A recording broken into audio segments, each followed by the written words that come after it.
What's a life hack that's so simple yet so effective you're shocked more people don't know about it?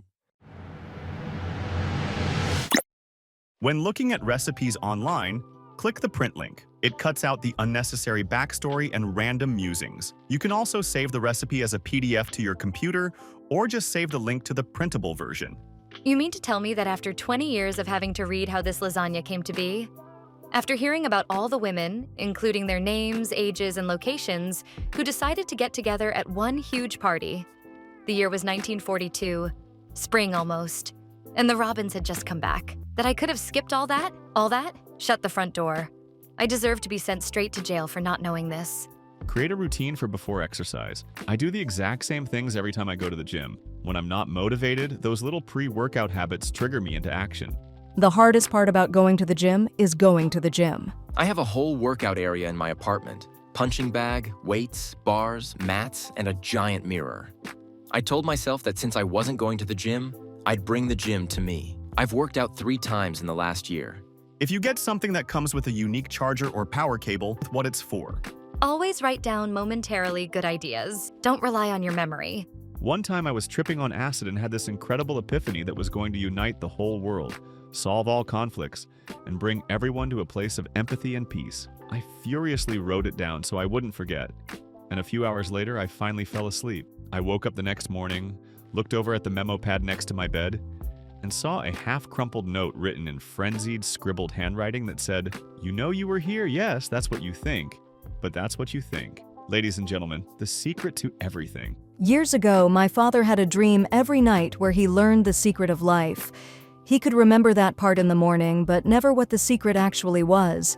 So he started keeping paper by his bed so he could scribble it down. One night, he had the dream, wrote it down, and was so happy when he remembered in the morning. He looked at the paper, and all he had written down was one word: chair. To do this, I send a text to myself. Sometimes, if I want to remember something in the future, I'll schedule the text to be delivered to myself on the appropriate date. To increase your peace of mind, don't waste your time arguing with random strangers on the internet. Store cans of baked beans upside down so you don't have to scrape them from the bottom when you open the can. If you're making coffee in an automatic drip coffee maker, especially a cheap one, leaving a little bit of water in the carafe, about an ounce or so, will significantly improve the flavor. It prevents the first bit of brewed coffee from getting scorched by the hot plate and affecting the taste of the entire pot. If you're ordering something online, since places can fake good reviews, only read the negative ones. A bunch of complaints about shipping, damaged items, or trivial issues is fine, but if multiple reviews say it broke in the first week, won't charge, or leaks, the product is probably bad. Yep, I read the first few top reviews. Then head over to the 2-star reviews to get a more realistic perspective.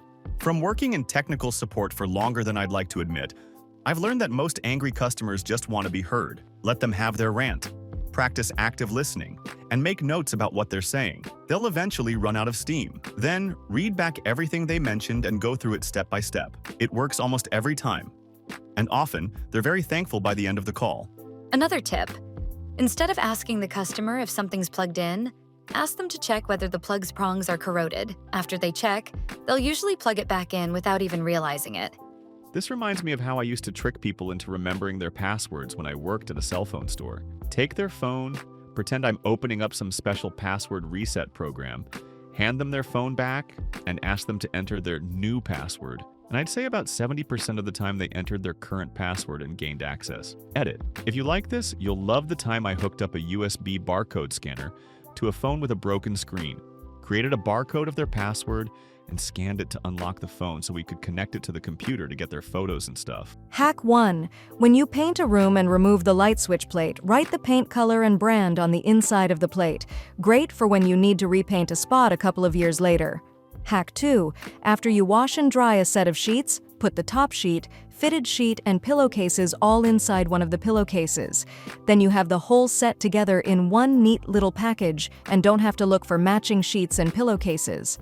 My grandmother always said that if you feel terrible, get out of bed, take a shower, do your hair, put on clothes all the way down to your shoes, and have a good meal. Either this will fix it or you'll be dressed and fed and in a better place to deal with the problem. She was right. When I have a rough night, crying, can't sleep, all that, and I have to do something the next morning, I take the time to put extra thought into my look that day. I don't usually wear makeup, but I'll do a daytime look. I'll put on something that makes me feel cute and add one of my nice jewelry pieces.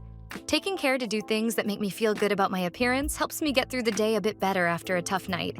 If you have an itchy mosquito bite, heat up a spoon under semi-hot water, around 45-50 degrees, dry it off, and tap or press it on the bite. Do it for as long as you can tolerate, but not too long. The heat breaks down the protein that causes the mosquito bite to itch. I have some mild allergies to God knows what that give me a rash on my neck and cheeks. I use the hairdryer on it until I can't handle the pain, and it stops itching for a good 8 to 12 hours. It feels so good even if it burns. Edit.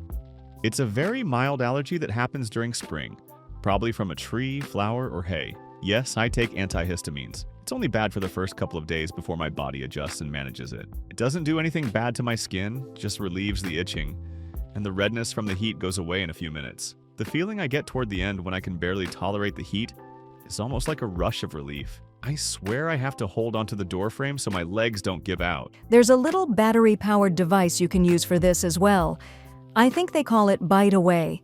It's shaped like a pen. You put the small metal tip on your bite, press a button, and it gets really hot for about 5 seconds.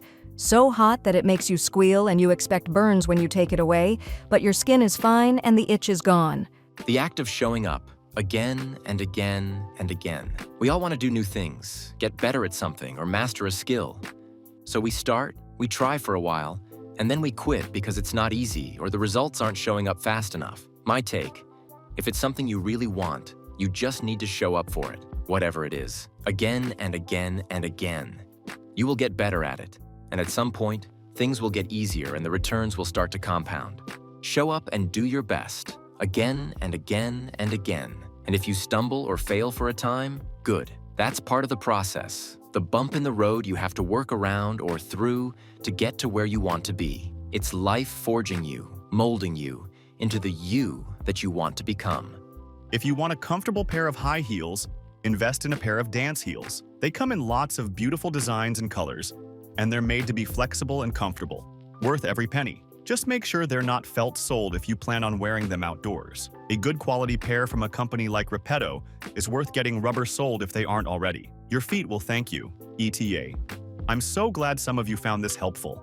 My mother has permanent foot deformation from wearing heels daily since 1977.